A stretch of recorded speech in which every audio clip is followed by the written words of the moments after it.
out to the ball game. Take me out with the crowd. Buy me some peanuts and Cracker Jack. I don't care if I ever get back. Let's hear it. Root for the whole team. If they don't win, it's a shame. But it's one who respect around and be all holding. Take me out to the ball game. Take me out with the crowd. Buy me some peanuts and Cracker Jack. I don't care if I ever... Hi, folks. Talkin Baseball is back. Believe it or not, this is season 9, episode 1. We've been doing this in 2015. I'm Pete Lincoln. Hello, I'm Jason Smith. Welcome to season 9. I can't believe we're still doing this. It's 9 doing this. Yes, Yep. we are now watched in over 70 towns on whatever cable access is available in 9 different states. All the way to California. So Red Sox Nation is alive and well, and we want to say bye-bye COVID. This is the title of today's show to kick off the season. Finally able to get back, be able to go to a ball game, watch a game without... Only the catcher will wear a mask, you know. Right. And the umpire, if he's... The umpire, maybe. Right. To do so. But thank you, everyone, for watching. We hope you enjoyed the previous 8 seasons, which are all on YouTube, we might add. But if you're just joining us, welcome. And we're going to kick off the 2023 Red Sox season with you today. And one thing that's happened to us with all this publicity, we've been besieged by advertisers. That's right. We have the... People want a little piece of the action, Oh, yeah. a little promotion. They want their royalties for their products. We've had to be pretty selective, but we might be able to sneak a couple in. I think we can, yeah. We can pay some bills with these ads today, I think. We're going to call this show a tribute to Dick Flavin. Sadly, Dick Flavin, the poet laureate of the Boston Red Sox, passed away on December 28th. And he was from Weymouth, and he was known as the Red Sox poet laureate.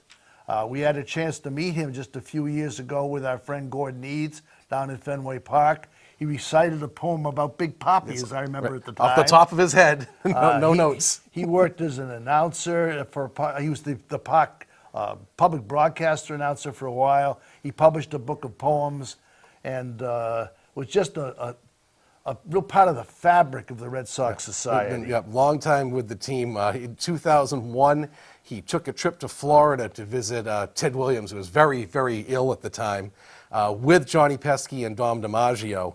And David Halberstam, who's written lots of Red Sox or baseball books, he heard about the trip and he wrote a book called Teammates.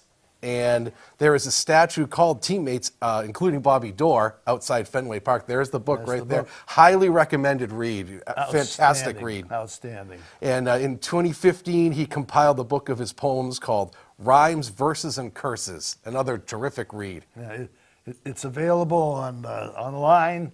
It's all sorts of different topics about the Sox. His verse is...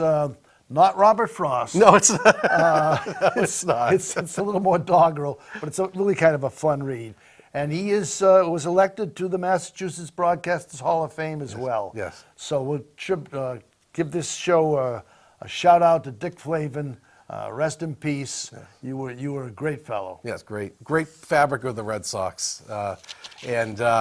Someone else we'd like to pay a quick tribute to. This just happened. We want to say R.I.P. to Bill Soup Campbell, who was one of the Red Sox first big free agent signings. In 1977, he was a relief pitcher, and I believe it was a 5-year deal. It was a major deal for a relief pitcher at the time. Yep.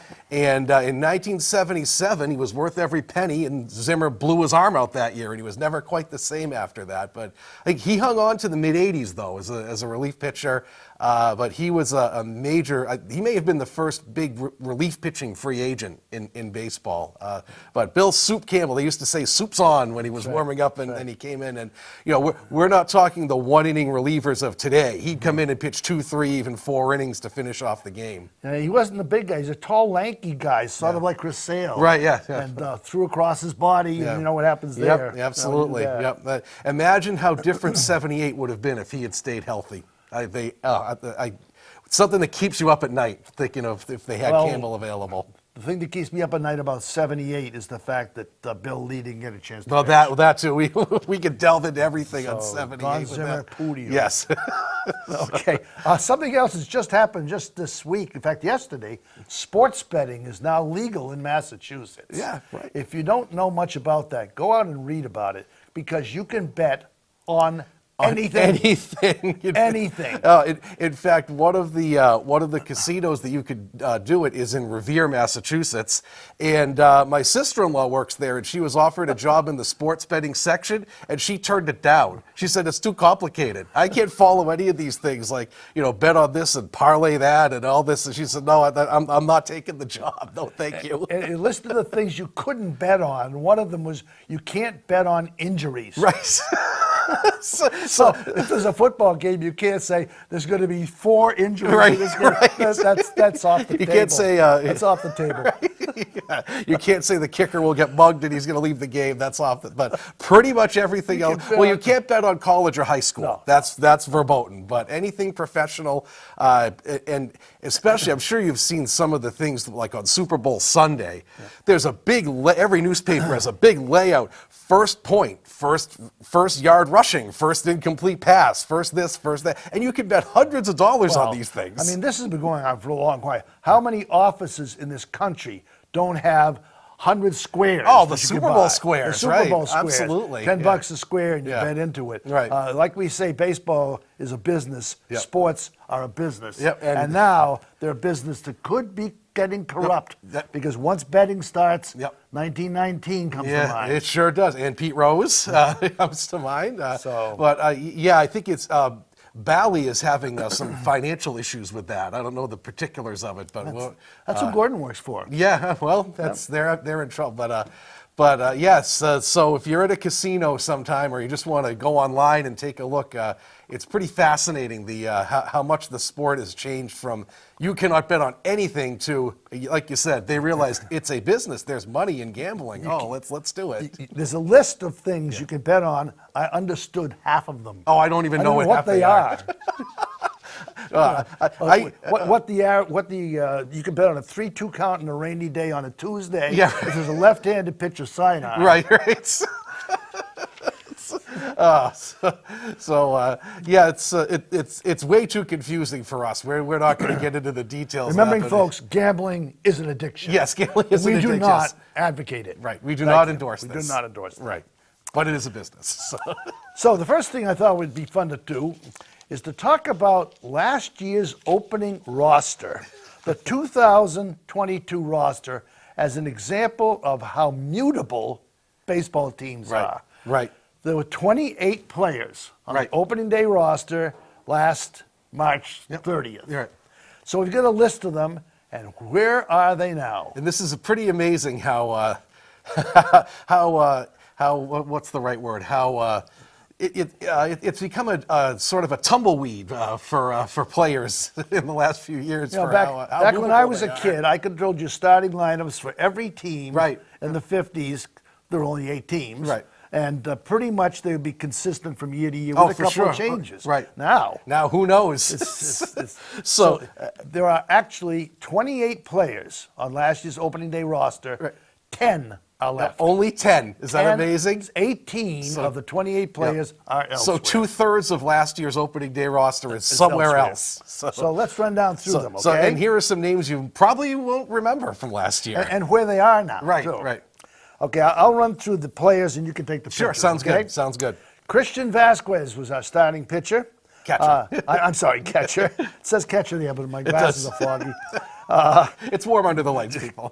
Christian has gone first. He went to Houston, then he became a free agent, and now he's with the Minnesota Twins. Right. Okay. Kevin Poecki, who was his backup, is with the Rangers. Right. So both of our starting catchers are history. I didn't even know that. I had to look that up. I had no idea he went to the Rangers. Now, Jonathan Aruz, who's a really difficult name to say, Jonathan Aruz, is with the Mets. I think he's probably taken a step up in social standing there. I think so, yeah. He didn't play much, but he was on the roster. Dear beloved Xander Bogaerts is now about 3,200 miles away, Yeah. living on the beach. And 350 million richer. So he's gone to the Padres. We do still have Bobby Dahlbeck, and that's a great mystery to me. Yeah. Because of all the players that they had at the end of last year, he was a forgotten man. He sure was, yeah. But no one picked him up, so they still have him. Still have him. And then they, of course, made a huge signing to keep Rafi Devers until the next millennium. Yeah, it's great signing, though. My concern with him is that he's about 6 feet tops, and he weighs 240. Yeah. Now, he's a kid, so some of that is maybe baby fat, but at 25, baby fat usually pretty well goes Baby away. fat turns into this right And here. it's, the hope is if he's getting 30 million a year, that he doesn't spend it all in restaurants. No, stay away from the buffet line. Yeah. But at Well, least maybe he could give some of his food to Sale. He could put on a few pounds. I don't know. then Travis Shaw was on the team. He has retired. Yep. He was released and he gave it up. And Travis Story is still on the team.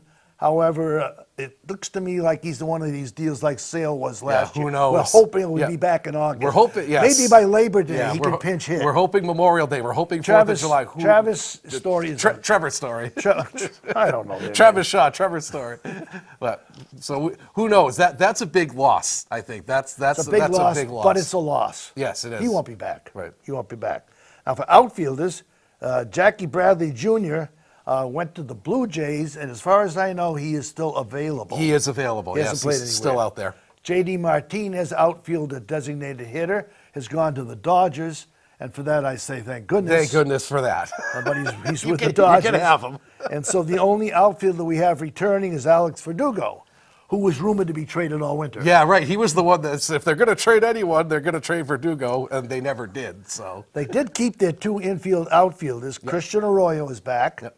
and Kiki Hernandez is back, hopefully healthy. yes, yeah.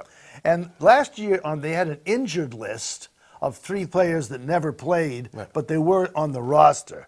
James Paxton, who hopefully will be He's be back, ready to go, I guess. Yeah. Chris Sale Who's ready to go, I guess. and Josh Taylor, who they just traded to Kansas City. Yep. Too bad. I thought he deserved the chance, that guy, but he was just injured too much. Well, Yep. I don't know anything about the guy they picked up for him, but supposedly he's pretty good. Yes, so, he is. Yeah. yeah. So the So pitchers, yeah. So there's 1, 2, Yeah. 3, 4, 5 infields outfield players Right. left from last year's That's team. amazing, isn't it? There's 5. And so the pitchers, again, some of these names you may not remember. The most recent one, and maybe the most surprising, was just a couple days ago. Matt Barnes was designated for assignment, and he was eventually traded to the Marlins, and they got a reliever in exchange for him. That was somewhat controversial given his history and his contract situation. Still on the team is Ryan Brazier, who's come under a lot of fire for, he must have something on the front office to still be on the team. But if you're into advanced stuff, he had a pretty good year, but we'll get into that somewhere later.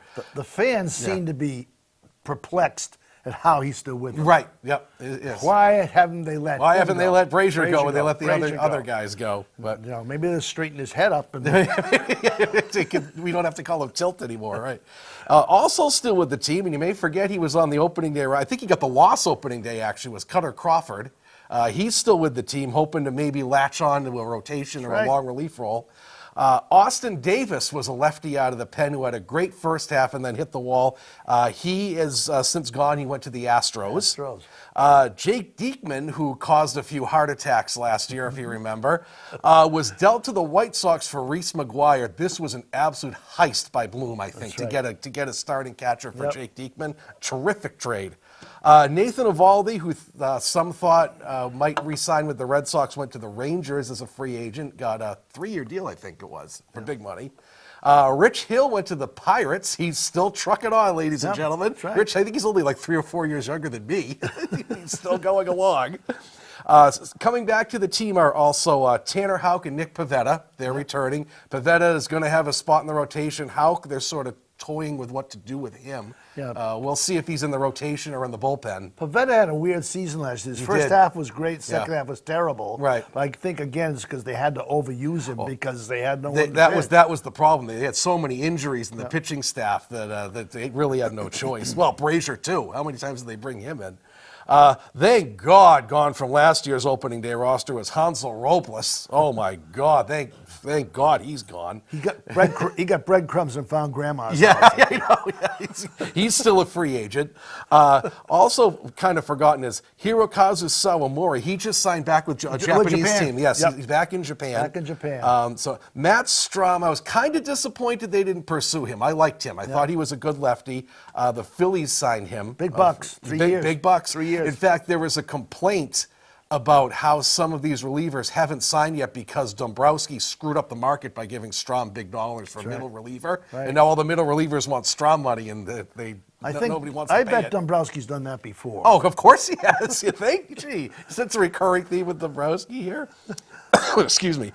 Phillips Valdez, who was sort of a longtime Sox minor leaguer, he had like a weird sidearm delivery. He went to the Rockies. Michael Wacha is still a free agent out there, folks. A lot of Sox fans have clamored to bring him back. The problem is he's looking for 2 or 3 years at $15 million a year, and that's going to put the team over the luxury tax if they do that. So that's maybe if his price comes down, they might pursue him. Who knows? Yeah, because they have saved some money in the last couple deals Right. they just Yeah. made. Yeah. Possible. I think he was terrific. He had a great year. He had a terrific year. He was 11-2, and he could have been 15-3. or Right, yeah, 16-3. right. Yeah, they blew a couple wins for him. Yeah. So that's pending. I'm really curious as to where he's going to end up. And finally, we have Garrett Whitlock, who again, I think they're angling to put him in the rotation. He's returning, but he may be more useful in the bullpen. Who knows? I think if you remember back in the days when the Yankees had Ramiro Mendoza, who was like a 2 or 3 inning setup guy who came out of the bullpen and would just totally shut the Sox down time and time out. I think if he isn't in the rotation, that's a perfect role for him. I Have saw pitch him a on the couple Red innings. Sox weekend broadcast, and he grew a beard. He did, really? I didn't think he was able to, but he has grown a beard. So of all the 28 players from last year's opening day roster, 10 have returned. 10 left. And you know what's funny? Some fans have complained about that, and my counter is, well, they came in last year. Did you want them to keep all 28 guys on the last place team? I don't think so. Wouldn't you want turnover if the team came in last Well, they place? got rid of some names. They did, You yes. get rid of J.D. Martinez, and people think J.D. Martinez of 5 years ago. Right. But he's not J.D. He's Martinez. not J.D. Martinez of 5 years ago. And the Xander Bogaerts, who is 30 now, is not going to be the Xander Bogaerts when he's 40, which is what he's contracted In for. fact, his last year to me was a Jeter year. He started It getting was. a lot of hits, but just to right field. Only had 15 homers. Yep. He wasn't hitting the gaps. Yep. A lot of opposite field singles. Yep. And that's always a Yes. sign of a player he's adjusting. Right. But he's not going to be worth 10 years. He's not going to have the power that he used to. And JD, we went over time and time again how often he came up empty in the clutch. And so, honestly, I mean, like you said, those are 2 names, but I don't think it's that big a loss with the guys they've replaced them with. I really don't think so. Just like we said, Story's a big loss, but I think they have some other guys who can fill in that power pretty well. Next show, we'll be going over the roster. Whoever makes the opening day See who roster, makes yes. the opening day roster, Yeah. but there's going to be there's 18 spots. 18, yeah, right. You're right. And 18 even a couple of these may go because Barnes just left a week ago. Right, yeah, you so know? you never know. There's so many moving parts until the opening day roster happens. Before we go on, there's just one thing about next year, this coming year, we should probably re-mention. Right. There's been some changes. Yes. The schedule, first of all, which I love. Yeah. We're playing just 12 games in our own division. In the own division, yes. And 6 games in the rest of the league, and 3 games in each one of the National League teams. So you see every team Every in the course single of the team in the year, course which is of the which year. is great. I mean, Which is great. I'm all for that. How many times did you say, "Oh, they're playing the Blue Jays again"? Here we go.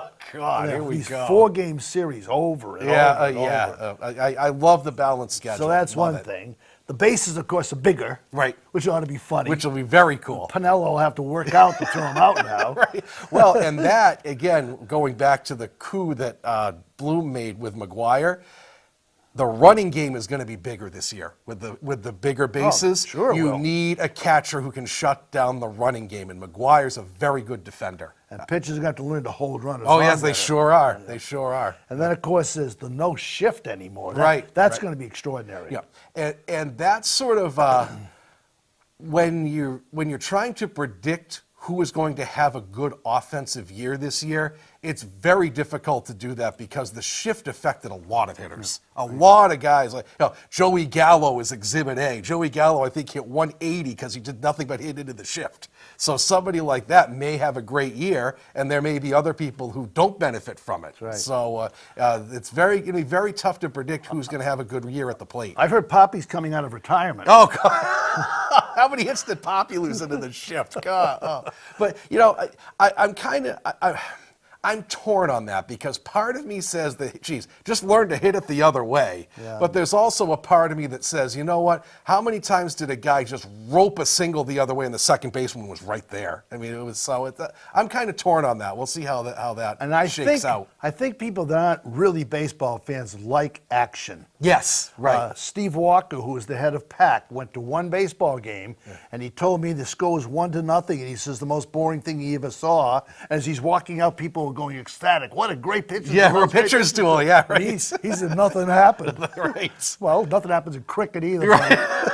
Nothing happens in golf either. But hey, But yeah, you're right. I think there was a backlash of the 3 true outcomes. Yeah. Walk, strikeout, or home run every single time, and these rules are designed to put more. They said action back in the game, more running, more stealing, more hit and run, more and more fielding too. I mean, better fielding. Somebody like Bogarts, like we said, boy. I'm not sure how he's going to be as a shortstop in 10 years. So it's going to be, it'll be fun. I'm looking forward to all these rule changes. I think it's going to be fun. I think the one kink is going to be to make sure that time clock is observed. Right. That's hard to do. It is. Sure it is. Yeah. I mean, how do they tell the umpire he has to be looking at what's going on? Right. And he'll have to have some kind of electronic hookup. No, sure. Yeah. Put head. something in his mask or something like that. Can't just have a sign out in the. Yeah. Like they used to have the countdown in the field at Fenway. Yeah. But we saw a game at Worcester last year where they didn't seem to work pretty well. We went to a couple Fisher Cats games, and it's right on display. It's at the bottom of the scoreboard, and as soon as the pitcher gets the ball back, the countdown starts. And I don't recall there was one time that they called the ball on the pitcher. No, I don't remember one either. No. So it's the guys that have been in the league 10, 12 years. Right. It's the old timers that are going to have a problem with it. Yeah. So anyway, we'll be back in a minute after this announcement. Hey, pitchers. Exit velocity got you down? Is your spin rate slower than the Wheel of Fortune? Has Mike Trout got you down and out? Then we have the solution for you. I present Gaylord Glue, endorsed by the late, great Gaylord Perry. Just a small dab of Gaylord Glue on your hand, your hair, or your hat, and you can lube up any ball to get a spin rate faster than the Milky Way galaxy and make your ERA drop faster than a Kardashian's IQ. Side effects may include ejection, suspension, or fan ridicule. Best used at 90 miles per hour or more. Results not guaranteed if you're a member of the Rockies. Gaylord Glue. It created one Hall of Famer. Be the next to have your name on a plaque. Available at CVS in the self-help section. And now back to our show. Hi. I think it's time now for back. one part of the show called Trivia. Oh, yes, trivia, yes. Trivia. For years, we asked trivia questions to the audience. We had minimal responses because we didn't have 70. We didn't have 9 states at our behest at that point. So we decided to make this Stump Jason. Yes. The Ken Jennings of baseball trivia. So since we're talking about free agents, Okay. who was baseball's first free agent? Happened on New Year's Day of 1974. Okay. First free agent. You ponder that. I'd have to think about that. Yes. Baseball's first free agent. Because there were a few that year. I'm trying to think of No, who the that was the first one. First one, was. it happened on New Year's Eve, 1974. All right. Okay? Now, this other thing that we do at this point in the show is our Fenway memories. Fenway memories. Fenway memories. All right. Well, I mean, we could make a whole show. Oh, we're just the Fenway games we've memories, been to, right? Things we remember about Fenway. So, see if you enjoy sharing some of the things with us. So mine, I thought, was pretty appropriate because we're shooting this at the beginning of February, and in a day or two, we're going to have like a world record cold streak come through the state. It's going to be in the negative digits, and they're telling everybody, hunker down, don't go outside. So that got me thinking. Excuse me, imagine if the Patriots were playing at home. Oh my God, right? Imagine that, and it's minus 30? Oh my God. Oh, wow, imagine that. That'd be... And you know, it'd be filled. All the maniacs would go and just bundle up and sit in the ice and didn't go anyway. It never even occurred to me. Oh, wow. Oh my good thing. Wow. Minus 30. Thank God they didn't make the playoffs this year. But so I started thinking about what was the coldest game I ever went to. Oh man. and there were some candidates, but I actually did the research and I found out the weather of the coldest game that I was ever attending. So I don't know if you remember the 1999 team with Pedro. Yep. He had his fantastic that was season. His best season ever. Best season ever. Yep. And surprisingly, they came back to beat the Indians in the division series, and they went against the Yankees in the championship series. Yep. The series went 5 games. It probably should have gone on longer. The Sox were the recipient of some not good calls that may have decided the game. But Game 5 was at Fenway Park, and the Sox were down 3-1. It was an elimination game. They had to win or go home. And it was an unbelievable cold snap in mid-October that just came right down from Canada. And, it was 42 at game time. When the game started, it was 42, and there was a wind blowing in from left field, like over the wall. So if you were, and I was in right field, so if it came over the wall and just hit you right in the face, this 18-mile-an-hour wind, it was unbelievably cold. And all the hitters like have the stocking hats like this, and the pitchers all have the sleeves on, except for Real Cormier, who was a French Canadian and used to chop wood to stay in shape. He didn't care about he was out in the Canadian winter. He came out in his short sleeves when he took them out. Like Rick Smith of the Bruins. Yeah, that's right. Yes. And by the time the game was over, it was 34 degrees. 34 at the end of the game. If you can imagine how cold it is, that was the one time I didn't mind sitting in the blue seats when you're all on top of each other like this, because it kept us warm. But sadly, the Sox lost that game 6-1. They lost the championship series to the Yankees. That day. I bet you couldn't tell me who the starting pitcher was in that game. No, but I can tell you who hit the home run to make it 6-1. Who? The catcher for the Yankees. Yes, it was. Yep. And yes. I also have a memory of that. We took my grandson to the game. He was 10. Yep. And he cried all the way home. Yes, he did. I said, "This is what you're in for, a lifetime." Yes, right. Little did we know in 1999, but we were thinking you're in for a lifetime. Yeah, who was the starting pitcher? It was Kent Merker who was the starting pitcher in that my game. God. Remember that stellar rotation they had after Pedro? But yeah, Kent Merker, and it was Tom Gordon that came in and gave up the homer to Posada, who hit it about 450 feet, if you remember. He crushed it. Kent Merker. There was a stretch time drive trade that they got him in. It sounds like you should be hearing a horror show. Right, right. Horror movie. He pitched 2 games. Horror movie starring Kent Merker. Kent Merker. He pitched game 1 and game 5 against the Yankees. How terrible was that starting rotation behind Pedro? So next time you think you're really freezing, go to a Red Sox game and when it's 34 degrees and windy, and it was absolutely bone shaking how cold it was that night. Oh, brutal. Coldest game I ever went to was in Kansas City. Oh, Second game of the season, and I like to think I'm stalwart and can sit on any weather. Oh, me too. Me too. I watched the 6th and 7th, 8th inning on TV in the shop. Yeah. I went and pretended to buy teddy bears or something. So I wouldn't have to sit out there. Kansas City's on a desert anyway. Oh, yeah. And think the season's starting March 30th this year, so we could have a game like that. Right. Who knows? Right. Who knows? But that's my memory. I thought that was appropriate given the cold front that's coming in here the next couple days. Again, to show my age, 1956, the Red Sox got snowed out of their home game. Really? And there's a picture in the Boston Herald of Mel Parnell on skis on the mound. Really? standing on skis on the mound. Great. Wow. It's that cold New England winter. You know? Well, this hasn't been a cold winter. No, it hasn't been Let's until now, hope this Right. season is. Well, my memory goes back to, I think there's only 3 people left in Lunenburg old enough to remember this one. This was in 1951. Now, when I first started following baseball, there was no televised games. So I listened to the games on the radio. And most of the games in those days were in the afternoon. They had some night games, but not many, maybe 15, 20 a year. So all afternoon games. And the game started at 2 o'clock in the afternoon. And on WHDH, 850 on your Yes, radio, yeah, that's right. with Kurt Gowdy's announcer, they had a 15-minute show, introductory show to the game. And they talked about the lineups and stuff. But what I remember about it most was it was sponsored by Waleco coconut candy bars. Waleco coconut candy bars. And what they did on that show was they had a trivia question. And they asked the trivia question to someone that was walking by the booth. I guess it was called a booth, sort of a little corner, is where you walk up that big aisle ramp up to the third base side, the big wide ramp. And you come right out by the about the visitors' dugout, above the visitors' dugout, and there's a corner in there, and they had a desk and some electronic material in there, and an announcer, and he would stop somebody and ask them a question, and if they got it right, they got a box of 24 Waleco candy bars. Now, I'm a kid, and I'm going to my second game with my dad.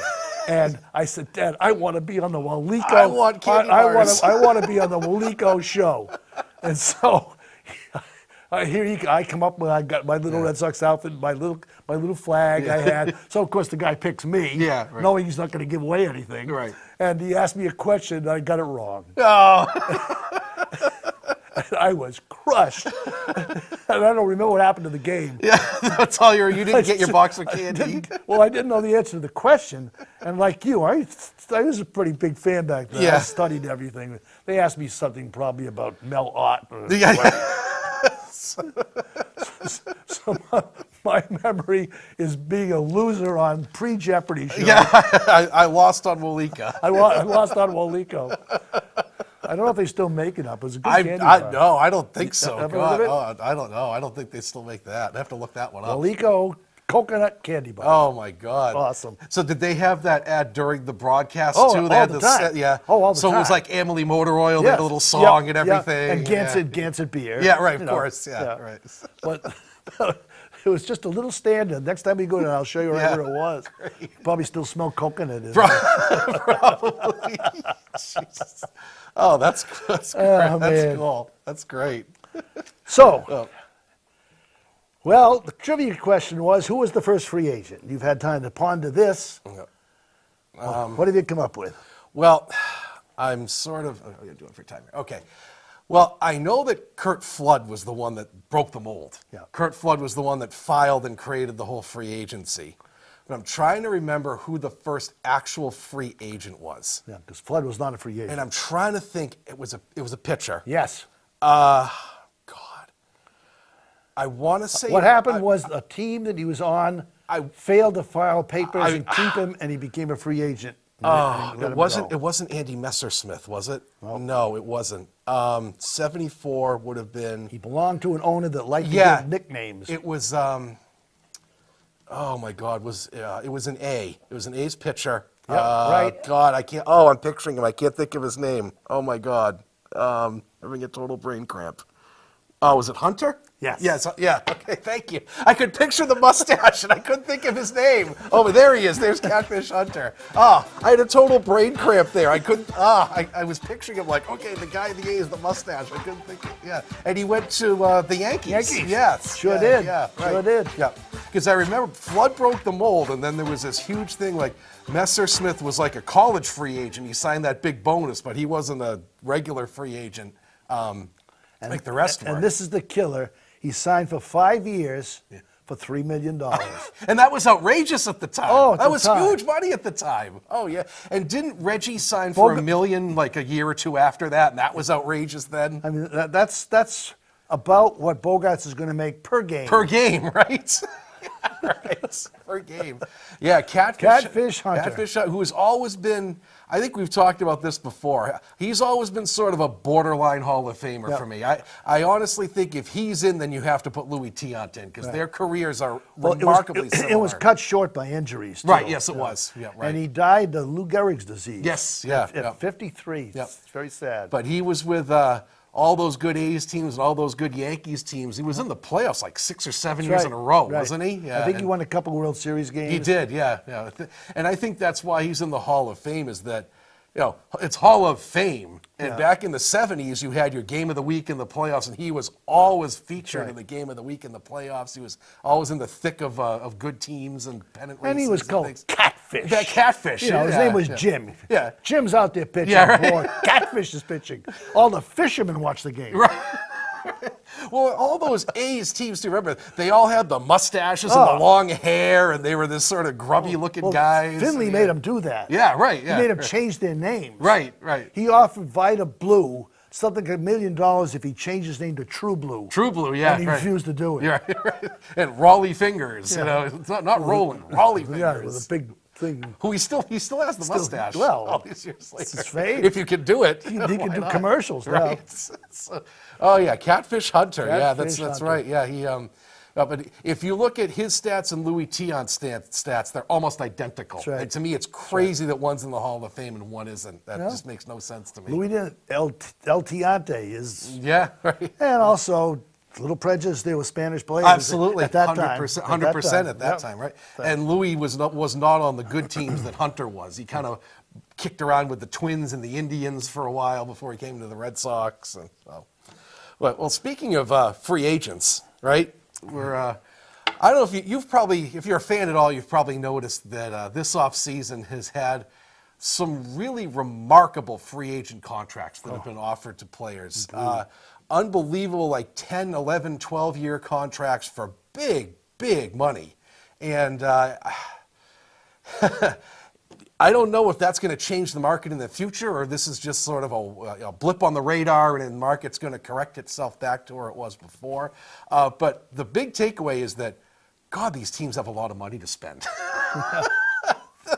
The revenue of these teams is amazing to be able to sign some of these players. So for the fun of it, what we did was we took down the biggest contracts signed since last season. Right. 9 of them, the top 9 are over $100 million. Over $100 million. $100 million.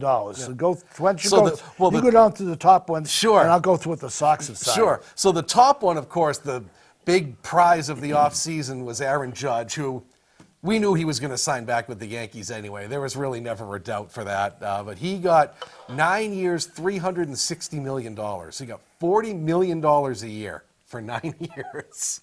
Right behind him was Rafael Devers. Wasn't a free agent, but they just re-upped his contract. It was $331 million for 11 years. Imagine an 11-year contract. That's amazing. 2036. 2030, yeah. I wonder if COVID will still be around. Yeah, COVID will still be. Right behind him was Trey Turner with the Phillies, who was $300 million, also 11 years, and the dearly departed Xander Bogaerts, who also signed with the Padres, 11 years, $280 million. And sorry, Sox fans, the Sox were not going to offer him 12 years. No. He was out the door. No, sorry. It's it. Get over it. The Sox should not have tried to top that. So the fifth highest one had a little bit of drama attached to it. I don't know if you followed the Carlos Correa saga. Carlos Correa saga. So Carlos Correa had signed a deal with the Twins in 22, but he had a one-year opt-out. Yeah. And he took the opt-out to test the free agent market. He originally had signed with both the Giants and the Mets, and neither one liked the medical report, so they backed out of the deal. So he ended up signing back with the Twins for 6 years, $200 million. But it was all this drama about the medical reports. He had a broken leg. He had a broken ankle, and supposedly it hadn't healed right. So it was going to be career-ending if he re-broke his ankle or something like that. And the Giants and Mets said, "No, thank you. We're not." Okay, I'm about to place my first sports bet. Yeah. He won't start the season with the team. He'll still be under DL. You think so? That's my bet. All right, there you go. Okay. There you go. All right. So hopefully the Twins know what they're doing. Who knows? I'm betting it with you. No, okay. All right. Sounds So good. $20. 20. I'm on. Yeah, 20 sounds Yeah? good. Yeah. Or maybe a couple beers over at the at the Caskin Flagon or something. Right behind him was Jacob deGrom, who got a 5-year, $185 million contract from the Rangers. I thought this was insane. Didn't he just have his arm replaced? He did. Replaced. Yes, it fell off. Right. Yeah. Right. And his prosthetic. Yeah. Right. It's just that's like a bionic arm. When he's on the mound, he's electric, but he's never on the mound. He's always hurt. So the Rangers took a huge chance on that. Talk about a guy that needs a nickname too. Oh yeah, Jacob deGrom. deGrom. He used to be like Quick Draw McGrom or something like that. Who knows? It sounds like a law firm. It does. Call us, the law firm of Jacob deGrom. We fight for you. Maybe that'll be a sponsor for our next show. We can corral that in. Good idea. Yes. So, right after him was Dansby Swanson, who signed with the Cubs. 7 years, $170 Fans, million. right now, out there, raise your hand if you know who Dansby Swanson is. Right. Raise your hand Right. if you know who the hell he is. I only knew him because he was with the Braves the year when they won a couple of years ago. It's the only reason I knew anything. And supposedly All the you Sox casual were, fans who really just are watching this show to make fun of us. Yes. All you fans, raise your hand if you know who Dansby Swanson. Right. Oh, well, and they gave him $177 million. Well, right behind him was Brandon Nemo, who signed for 8 years, 162. Excuse me, it's Nimmo. Brandon Nimmo, yeah. Let's get it right. With the Mets. Who he was with the Mets anyway. I think they just re-upped with him. Yeah. Brandon Nimmo is commanding $162 million on the free agent market. I think these are big contracts. Keep your hands up, folks. For if you do Brandon, and again with the Mets, he re-upped Edwin Diaz, $102 million for 5 years for a closer.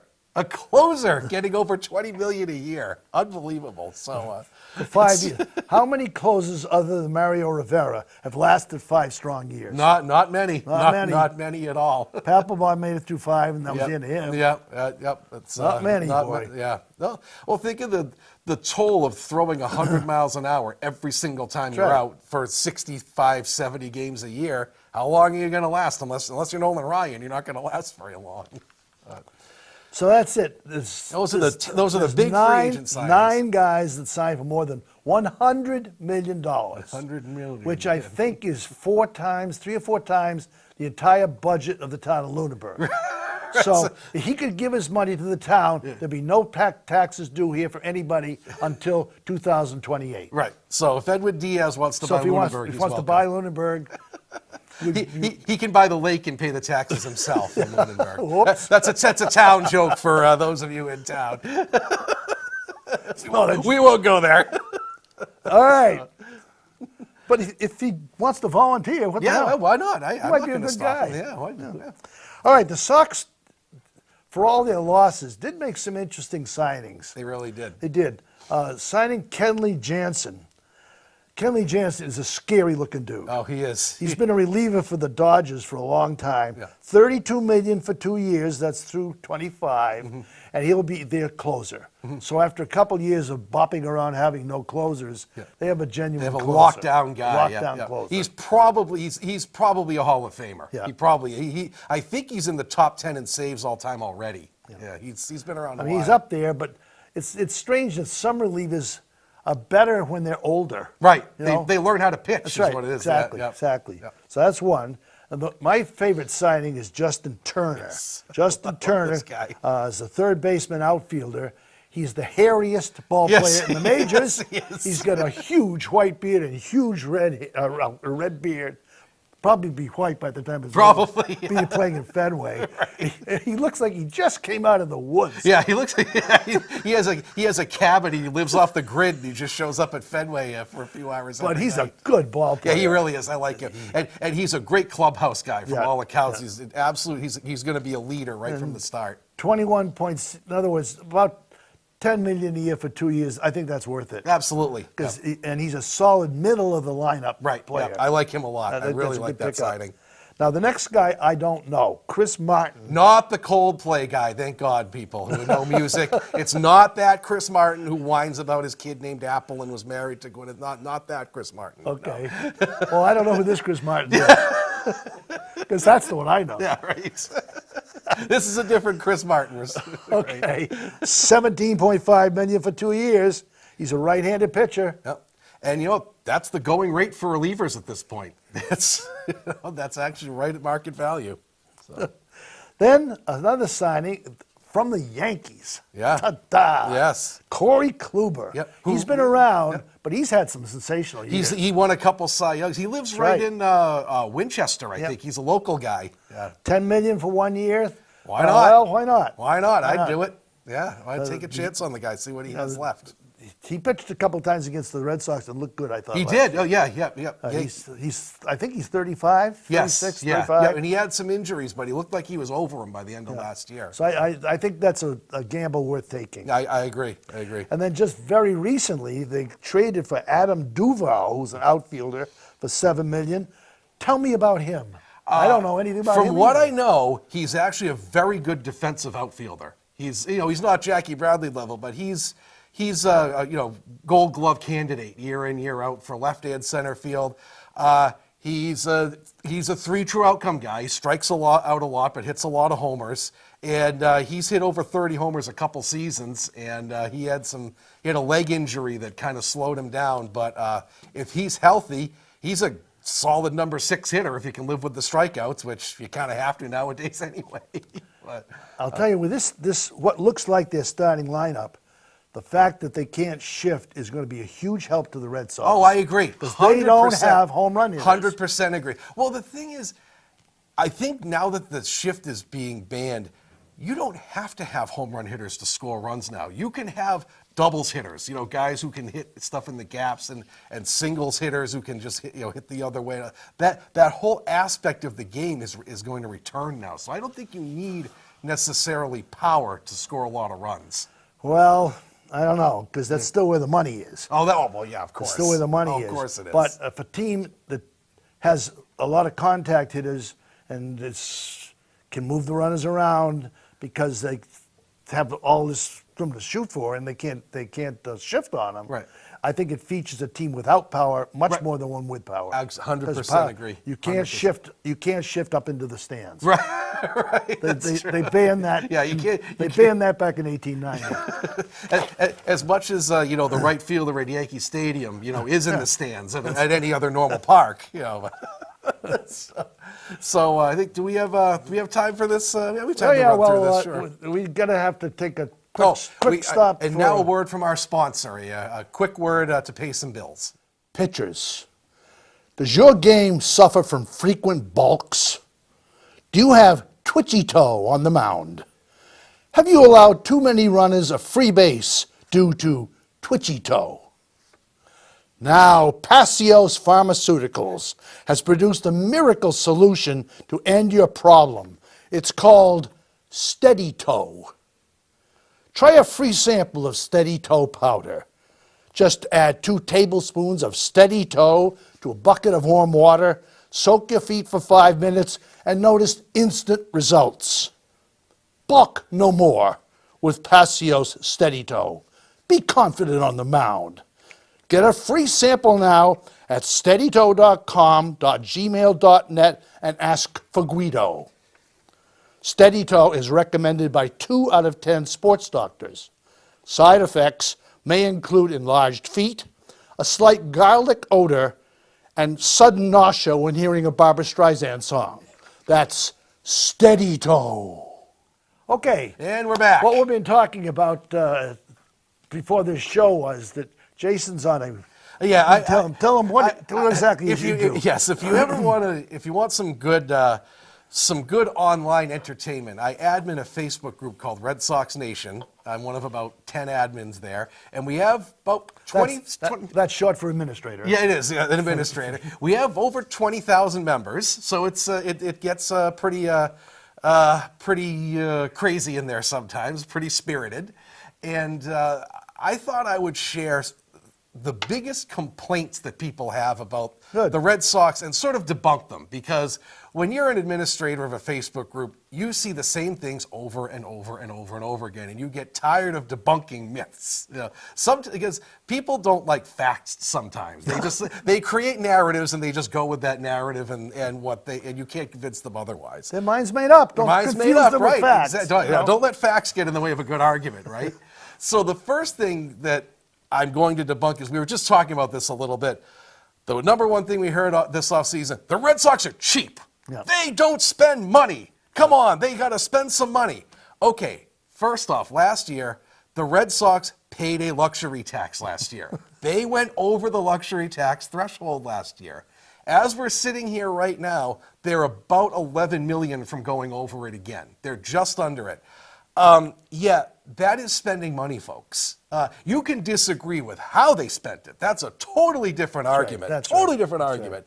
But the Sox have spent money, and they do every year. Every year they're in the top 5 payroll in Major League Baseball. I think the A's as a team, I think, make less than Devers is going to make next year or something like that. And so just to run this down, just this offseason, they added for the 2023 payrolls, Jansen for $16 million, Yoshida for $15.5 million, Kluber for 10, Turner for 8.5, Duvall for 7, Martin for 6, Blair, who is the player they just got for Barnes, $3.5 million, Mondesi for $3 million, and they re-upped Kike Hernandez for 1 year for $10 million.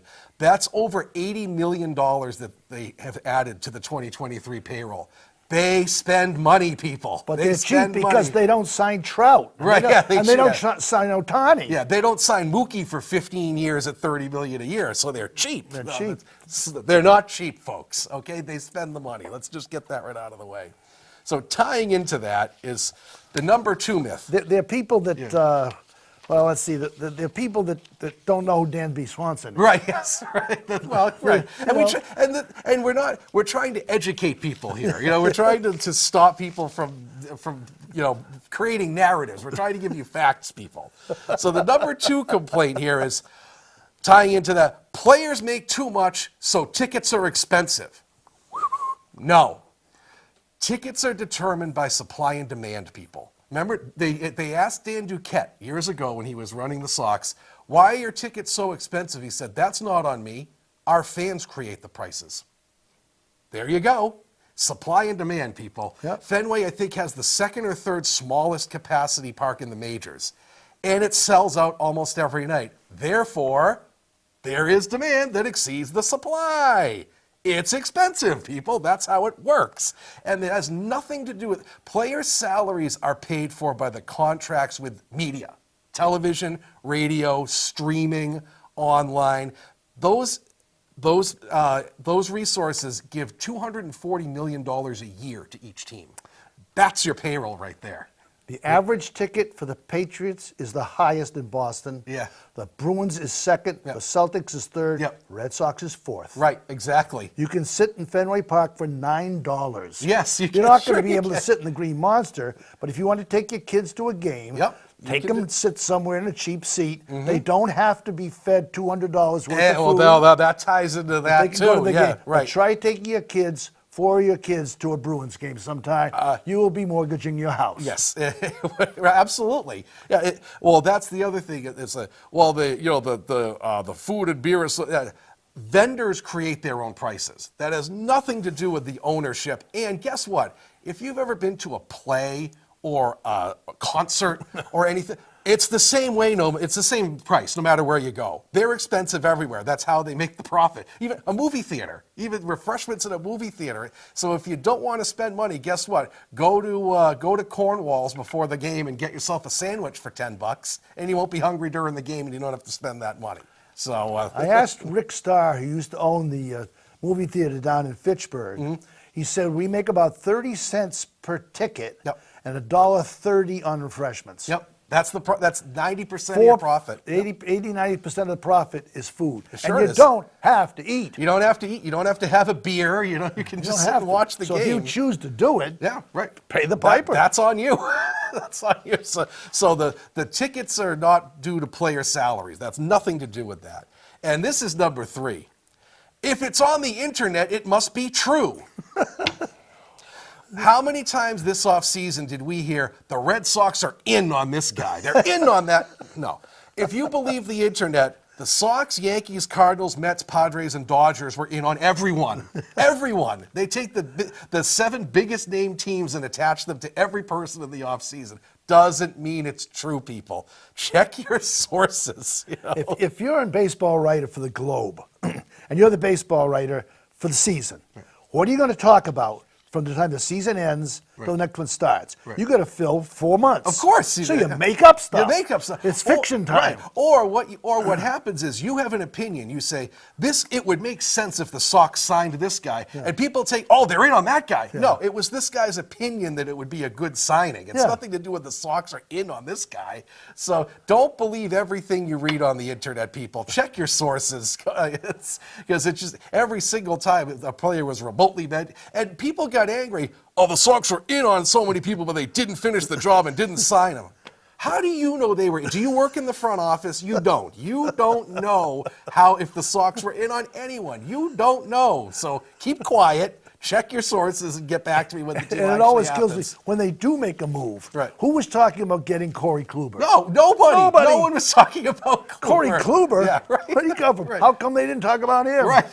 Exactly. Yeah. Oh, Not even a nutbag on lines. Oh, no kidding. Nobody. Well, who saw Kenley Jansen coming? That was out of nowhere. I mean, who saw Chris Martin coming? Nobody saw that one They coming. all saw Otani coming, though. No, they all saw Otani's Otani's definitely gonna coming. come. Yeah, right. So yeah, just don't believe everything you read, people, because a lot of it is what we call clickbait. They want you just to click on the article to show that you read it, and it's just utter nonsense inside. And there's one reporter, I'm not going to call out the name, who was just brutal, who got hired by the Herald, and I can't believe it because this person's the worst writer I've ever read in my life. And I cannot believe this person just got hired by the Herald. And every day this person would just write nonsense clickbait, and eventually we banned this person's writing from our site. Anytime this person wrote an article and somebody tried to submit it, no, we didn't accept it. I just want to tell you folks, I am sitting next to the most honest baseball fan ever. He keeps the fans in line. He does it with facts and with compassion for brainless people. Well, I don't know about that, but I do resort to facts. But you find that people don't like facts if it counters to what they think. It's pretty funny. It's all. And what do you know? And what do you know? Well, kind of know a little bit. I have my PhD in baseball. You don't really want to get into credentials with this crew here. Just not a good idea. So we're winding down our time here. We just have a couple minutes left, please join the Facebook group. Like we said, it's a positive group. We don't bash players. We don't bash management. And constructive criticism, yes, but we don't. It's not like some of the you hear like Remy Report or something like that, where it's just constant crapping all over the Red Sox. That's not what we do. So go and find it on Facebook. We'll accept you if you fill out the questions. And I'd like to give you one tip of a game to be sure to make this year. May 31st, they're playing the Reds. It's the only game of the year they're giving away a bobblehead, and it's a bobblehead of the 2013 championship. Yes, absolutely. So yes. May 31st against Cincinnati. There'll be a rush for tickets, and I'll be the head of the lead. Right. Yeah. And if you can't get to a major league game this year, go to a minor league game. Please. Woo Sox the Woo package. Sox. My family has just got a 7-game package to the Fisher Cats. They're right up the road from us, so we're going to be going to some AA games. It's affordable. It's great for families. And the games are generally a lot shorter because there's a lot less. There are no commercial breaks or anything like that. Like us. Like us. So if you can't get to the Red Sox, go to Worcester or New Hampshire or Portland or any of the minor league teams and go catch a game, please, this season. Please. And enjoy what's going on in Boston right now. The Celtics and the Bruins are doing great. Yes, they are. It's great to see minor sports doing well. Yeah. And today is Groundhog Day, so hold on a minute, and Sonny and Cher will come on. Watch us twice because it's Groundhog Day. So, but we will take care, folks. We will see you next month where we talk about the roster. See you on. Take care. Good care. Take me out to the ball game. Take me out with the crowd. Buy me some peanuts and Cracker Jack. I don't care if I ever get back. Let's hear root for the home team. If they don't win, it's a shame. But it's one who respect around and be all holding. Take me out to the ball game. Take me out with the crowd. Buy me some peanuts and Cracker Jack. I don't care if I ever get back that deal. Root for the whole team. If they don't win, it's a shame. For it's one, two, three, like the round has been whole.